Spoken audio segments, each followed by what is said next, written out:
चीनका केन्द्रीय नेता एवं छोङछिङ नगरका सचिव जियानज्यूसँग नेकपा एमालेका महासचिव पोखरेलको भेटवार्ता भयो। यति गम्भीर विषयमा छलफल नेपालको हरेक क्षेत्रमा सहयोग गर्न चीन तत्पर रहेको दाबी।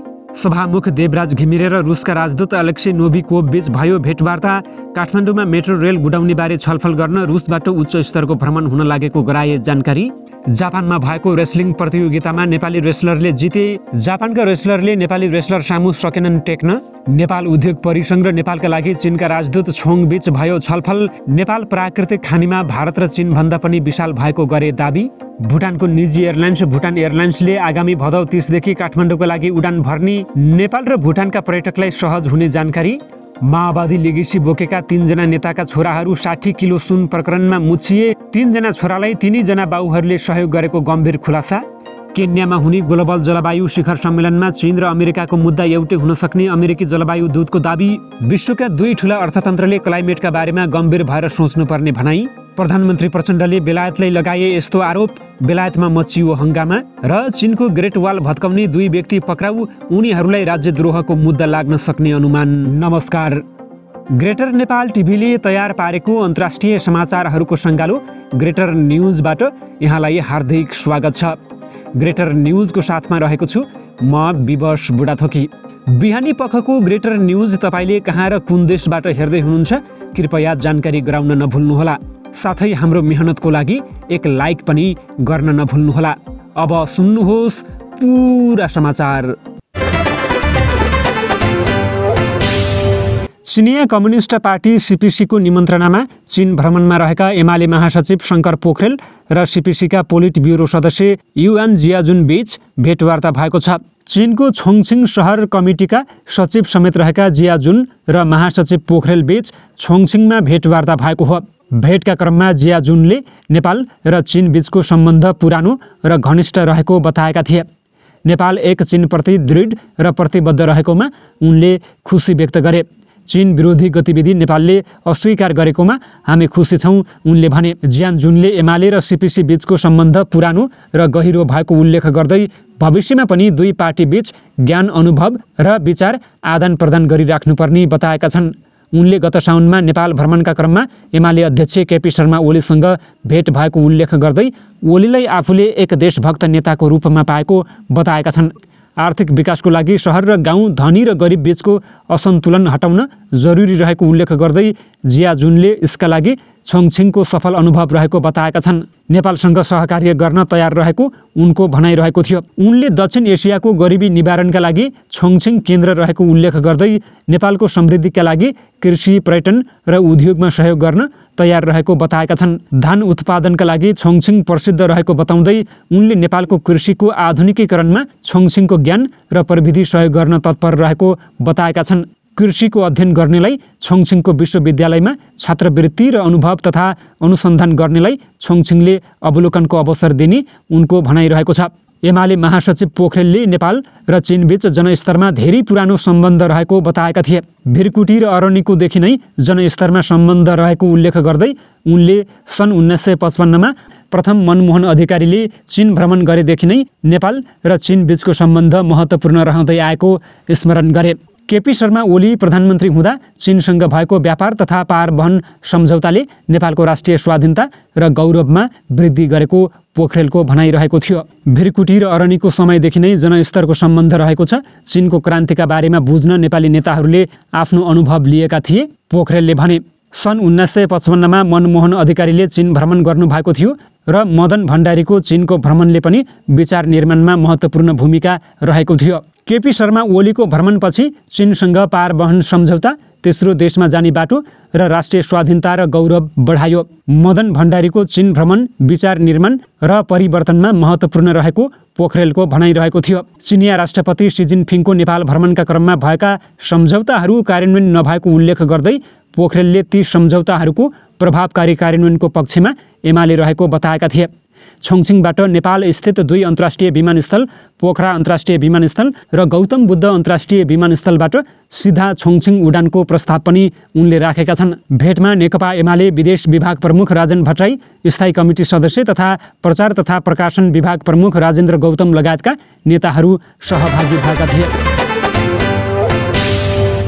सभामुख देवराज घिमिरे र नेपालका लागि रुसका राजदूत अलेक्सी नोभिकोभ बीच सिंहदरबारमा भेटवार्ता भएको छ।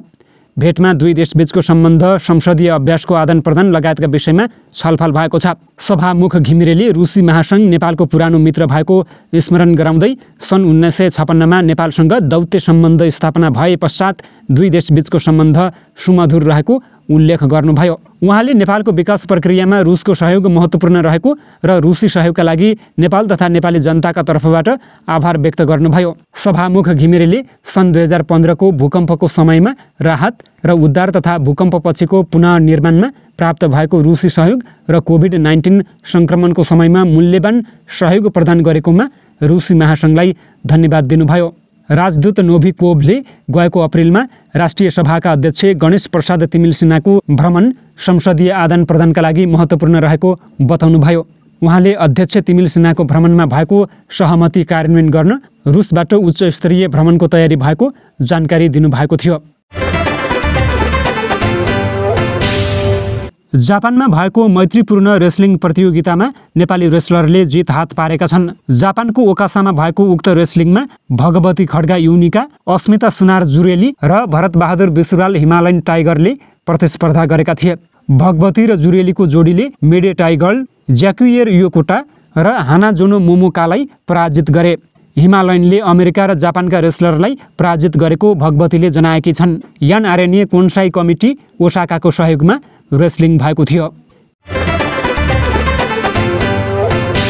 नेपाल उद्योग परिसङ्घ र नेपालका लागि चिनिया राजदूत छन सोङ बीच छलफल भएको छ। अध्यक्ष राजेश कुमार अग्रवाल नेतृत्वको परिसङ्घ पदाधिकारीहरूले आज राजदूत सोङसँग भेट गरी लगानी एवं व्यावसायिक सम्बन्ध विस्तारका विषयमा छलफल गरेका हुन्। परिसङ्घका अध्यक्ष अग्रवालले चीन विकासको महत्त्वपूर्ण साझेदार रहेको भन्दै नेपाल पछि परेको पूर्वाधार क्षेत्रमा सहकार्यको आवश्यकता रहेको बताएका थिए।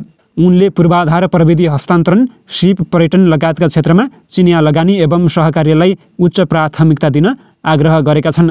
विद्युतीय व्यापारका माध्यमबाट नेपाली वस्तु चिनिया बजारमा पुर्याउन सहयोग गर्न पनि उनले आग्रह गरे।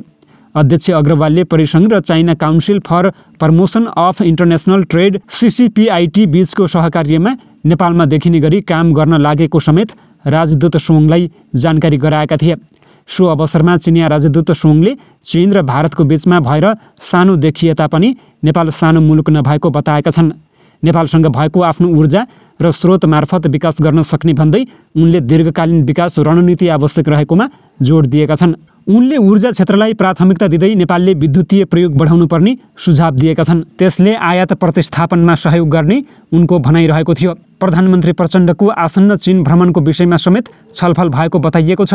छलफलमा परिसङ्घका निवर्तमान अध्यक्ष विष्णुकुमार अग्रवाल, उपाध्यक्षहरू निर्माण चौधरी, हेमराज ढकाल, रोहित गुप्ता, अमित मोर, पदाधिकारी सदस्यहरू छाया शर्मा, गोकुल भण्डारी, महानिर्देशक दीपक राज जोशी लगायतका सहभागी रहेका थिए। भुटानको पहिलो निजी एयरलाइन्स भुटान एयरलाइन्सले आगामी भदौ 30 देखि काठमाडौँ गन्तव्यमा पुनः उडान सुरु गर्ने भएको छ। उक्त एयरलाइन्सको नेपालको आधिकारिक general sales agent GSA society international travel सर्भिसेसका अनुसार साताको 4 दिन आइतबार, सोमबार, बुधबार र शनिबार उडान हुनेछ। कोभिड-19 महामारीका कारण रोकिएको पारो काठमाडौँ उडान पुनः सुरु हुने भएको कम्पनीले उल्लेख गरेको छ। थिम्पूमा मुख्यालय रहेको भुटान एयरलाइन्सको उडानले पारो काठमाडौँ नयाँ दिल्लीलाई दुईतर्फी रूपमा जोड्नेछन्। निर्धारित उडान पुनः सुचारू गरेसँगै भुटान एयरलाइन्सले कोभिड महामारीका कारण रोकिएको काठमाडौँका उडान पुनः सुचारू हुनेछ। यसमा हामी उत्साहित छौँ। महामारीको समयमा उडान रद्द वा रिरुट गर्ने जस्ता कठिन निर्णय लिनुपर्ने चुनौतीको सामना गर्नु पर्यो, भुटान एयरलाइन्सका प्रमुख कार्यकारी अधिकृत पेमा नाडिकले भनेका छन्। नियमित उडानले दुवै देशका पर्यटकलाई थप सहज हुने र यसले पर्यटन उद्योगलाई प्रवर्धन गर्ने विश्वास लिएको छ। एयरलाइन्सले आगामी दिनमा नियमित उडान गरी विश्वसनीय वायु सेवाको रूपमा आफूलाई स्थापित गर्ने दाबी गरेको छ। 60 किलो सुन प्रकरणमा माओवादी लगेसी बोकेका 3 नेताको छोराहरूको संलग्नताको आशंकामा नेपाल प्रहरीको केन्द्रीय अनुसन्धान ब्युरो CIB ले अनुसन्धान गरिरहेको छ।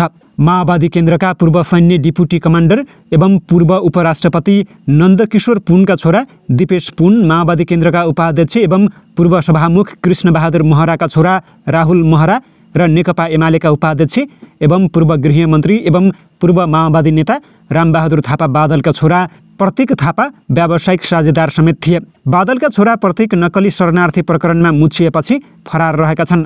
राहुल माओवादीको युवा सङ्गठन वाइसिएलका उपमहासचिव हुन् भने दिपेश विद्यार्थी सङ्गठन अनेरा सोभियु क्रान्तिकारीका महासचिव हुन्। बादल पुत्र प्रतीक अहिले मुलुक बाहिर रहेको प्रहरी उच्च स्रोतको भनाइरहेको छ। महराका छोरा राहुललाई गत बुधबार प्रहरीले उनकै निवास खुमलटारबाट पक्राउ गरेको थियो। पक्राउ परिसकेपछि उनले सिआइबीलाई सघाउनको लागि आफै सिआइबी कार्यालय उपस्थित हुन लागेको फेसबुकको स्ट्याटसमा लेखेका थिए। भेपमा लुकाएर ल्याइएको सुन प्रकरणमा उनलाई पक्राउ गरिएको भनिए पनि राहुलको संलग्नता 60 किलो सुन प्रकरणमा समेत देखिएको सिआइबी स्रोतको भनाइरहेको छ। चिनिया समूहले भेपमा लुकाएर भित्र्याएको 9 किलो सुनबारे बुझ्न राहुलले धेरै पटक विमानस्थलस्थित भन्सार प्रमुखसँग सम्पर्क गरेका थिए। पूर्व सभामुख महराले समेत उक्त भेपको लिलामी प्रक्रिया बुझ्न भन्सार प्रमुखसँग कुराकानी गरेका थिए। सिआइबी अनुसन्धानबाट महरा बाबु छोराको सम्पर्क सुन भित्र्याउने गिरोहसँग भएको देखिएको थियो। सिआइबीले अनुसन्धान प्रतिवेदनमा लिङ्क चार्ट बनाएर महरा बाबु छोराको संलग्नताबारे उल्लेख गरेको थियो। भेपको 9 किलो सुन प्रकरणमा विमानस्थलको भन्सारबाट सुन चोरी गर्नेहरू पक्राउ परे पनि भित्र्याउने समूह भने पक्राउ परेको छैन। यस्तै नक्कली शरणार्थी प्रकरणमा पक्राउ परेका प्रतीकको 60 किलो सुन भित्र्याउने समूहसँग निकट रहेको र यसअघि पनि यी 3 नेता पुत्रले गिरोहसँग मिलेर सुन भित्र्याएको तथ्य सिआइबीले फेला पारेको छ। पक्राउ परेका राहुललाई सिआइबीले अनुसन्धान गरिरहेको छ भने पुनले सोमबार सिआइबीमा गएर 3 घण्टा बयान दिएका छन्।